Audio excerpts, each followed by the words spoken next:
A volte puoi avere bisogno di avere un file PDF o una scannerizzazione con entrambi i lati di un tuo documento di identità su una singola facciata di un foglio, ma nella tua stampante non trovi la modalità per farlo. Non la trovi probabilmente perché non c'è. Se la tua macchina non ha la funzione di copia di due facciate su singolo foglio, non puoi farlo.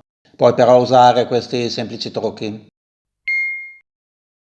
Il primo modo è mettere la prima faccia del documento sul vetro dello scanner e stamparla.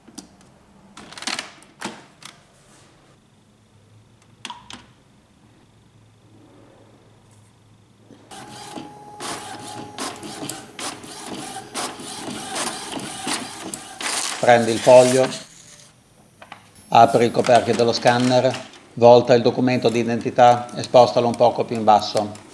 Metti il foglio sul vetro dello scanner. Avvia la scannerizzazione.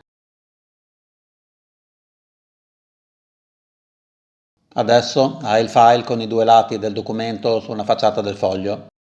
Salvalo in PDF o JPEG o quello che vuoi. Fai una foto di entrambi i lati del documento di identità.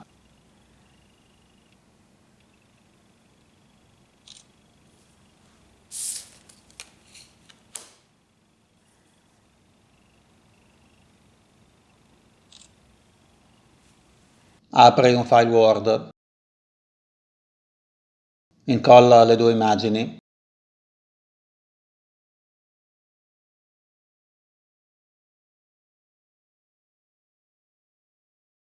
Salva il file Word come PDF.